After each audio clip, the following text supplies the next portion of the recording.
5 raisons pour lesquelles le musulman ne doit pas fêter Noël ni 31 décembre, également aussi pour les chrétiens, mais plus précisément ça concerne les musulmans.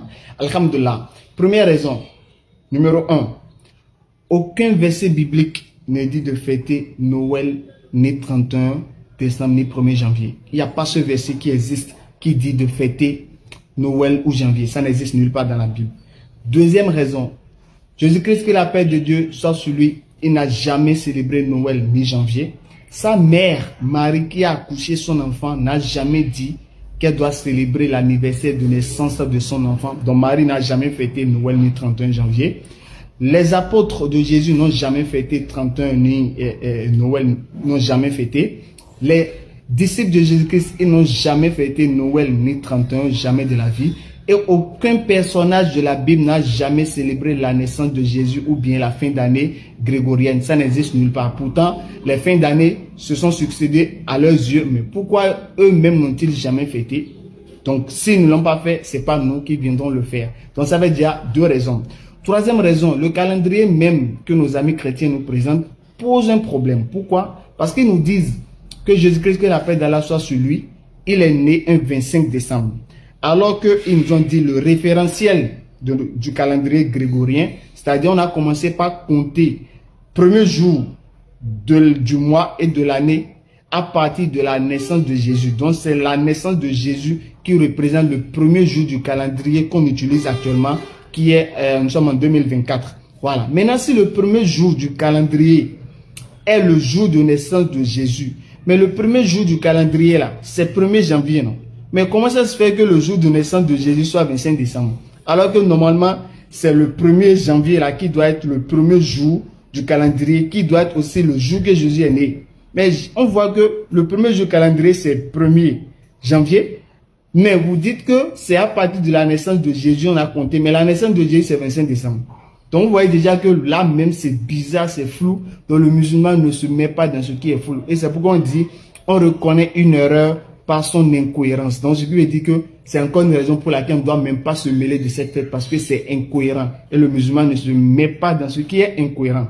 Ça a trois raisons. Quatrième raison, le fait de célébrer cette fête revient à rendre donc hommage à Sylvestre. Parce que 31 décembre, 1er janvier, ça a été attribué au pape, au 33e pape Sylvestre pour lui rendre hommage d'avoir reconnu la divinité, d'avoir imposé la divinité de Jésus-Christ. Donc pour lui rendre hommage, ils ont dédié cette journée du 31 décembre. Donc si tu célèbres, toi musulman, cette fête, 31 ou Noël, donc tu es donc d'accord que Dieu serait donc né en la personne de Jésus, un 25 décembre, et que c'est une femme en la personne de Marie qui l'a mise au monde. Donc ce qui veut dire que tu es en train de dire que Jésus-Christ est Dieu. Par conséquent, tu rends hommage à Sylvestre Ier, parce que c'est lui qui a usé de tout son poids pour que Jésus soit reconnu comme Dieu au concile de Nicée, en l'an 325 de notre ère. Donc fêter ça revient à dire que tu lui rends hommage. Tu es d'accord avec lui, tu approuves ce qu'il dit. Alors qu'Allah dit quoi? Celui qui imite un peuple fait partie de ce peuple. Donc, est-ce que tu aimerais, toi musulman, te retrouver le jour de la résurrection aux côtés du pape Saint-Sylvestre, disant que Jésus-Christ est Dieu? Tu aimerais te mettre dans cette situation le jour de Yom Al-Kiyama? Donc c'est encore une raison qui prouve que toi musulman, tu n'as pas le droit de fêter ça. Cinquième raison, le fait de fêter également contredit la foi islamique. Parce que fêter Noël, qui est le jour que Dieu est né pour nos amis chrétiens, et 31, qui est celui qui a usé de son poids pour que Jésus soit reconnu comme Dieu. Donc fêter ces deux fêtes contredit la foi islamique. Dans quel sens? Parce que ça veut dire que Jésus-Christ est Dieu et il est né. Donc Dieu est né, donc Jésus-Christ est Dieu. Selon eux. Mais toi, musulman, si tu fais ça, contredit ta foi. Pourquoi? Surah 5, verset 72. Qu'est-ce qu'Allah dit? Ce sont celles des mécréants en vérité, ceux qui disent Allah est le Messie, fils de Marie. Tu vois? Et Allah dit, quiconque associe à Allah une autre divinité, Allah lui interdit le paradis et son refuge sera le feu. Et pour les injustes, pas de secoureur. Donc, fêter cette fête revient à dire, oui, on est d'accord que Jésus-Christ soit Dieu. Jésus-Christ est Allah. Alors qu'Allah dit, ceux qui disent que Jésus-Christ est Allah, Allah, ce sont des mécréants. Et Allah dit, pour eux, Allah leur interdit le paradis. Donc, fêter ça, la fête Noël, janvier, ça risque de vous faire quitter l'islam. et vous serez mécréant aux yeux d'Allah. Mais vous allez penser que vous êtes musulman. Mais aux yeux d'Allah, vous êtes déjà quitté de l'islam, vous êtes déjà sorti de l'islam. Donc c'est un danger énorme qui est là. Maintenant, il y a certains musulmans qui nous disent, oui, mais nos enfants pleurent le jour de Noël, nous ils pleurent, mais on peut les faire cadeau. Non, non, non. Qu'est-ce qu'Allah dit? Allah nous a tout dit dans le Coran. Déjà dans la Sourate 63, verset 9, Allah dit que ni vos biens, ni vos enfants ne vous distraient du rappel d'Allah.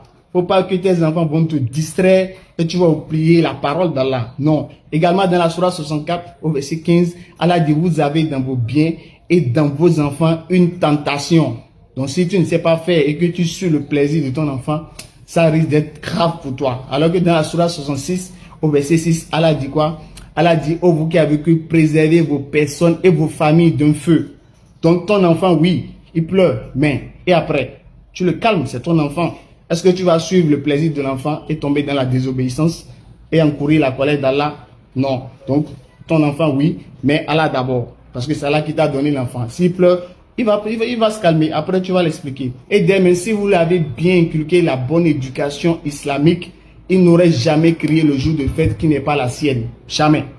D'accord? Voilà. Ça, on met de côté. Ensuite, il y a certains, donc c'est pas un argument de dire nos enfants pleurent. Si vous voulez leur faire des cadeaux, il y a tous les jours pour les faire des cadeaux. Et vous pouvez même relier les cadeaux au fait d'apprendre le Coran, ou bien d'apprendre un verset, ou bien de bûcher une sourate. Vous allez leur faire des cadeaux. Donc ça va les motiver aussi. Ça ne serait pas un simple cadeau en l'air.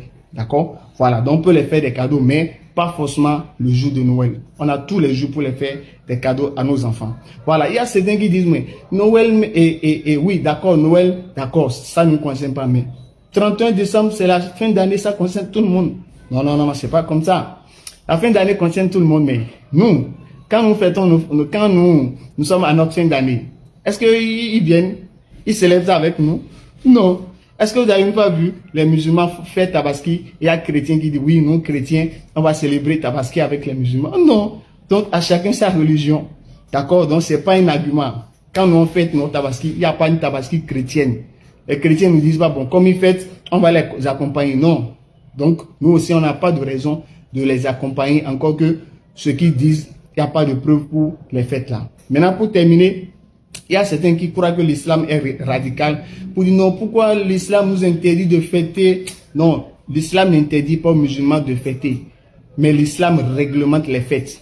On ne fait pas n'importe quoi, n'importe quelle fête en islam. D'accord? Donc, si les fêtes vous voulez, oui, l'islam, il y a des fêtes en islam. D'ailleurs, le prophète nous a dit, tous les vendredis sont les jours des fêtes chez les musulmans. Donc, je veux dire, ici dans la semaine, il y a ici dans l'année, il y a 52 semaines. Donc, je veux dire, 52 vendredis, ça fait 52 jours de fête. Plus la fête de Tabaski, plus la fête de Ramadan. Donc, ça fait peut-être 54 ou bien 55 jours de fête.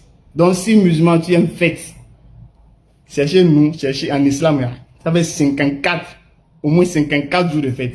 Tu as fini de faire déjà.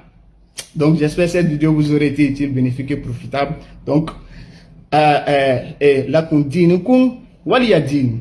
À vous votre religion, à nous notre religion, qui est la belle, la meilleure religion, qui est l'islam. Donc, barakallahu fikum, salam alaikum wa rahmatullahi wa barakatuh.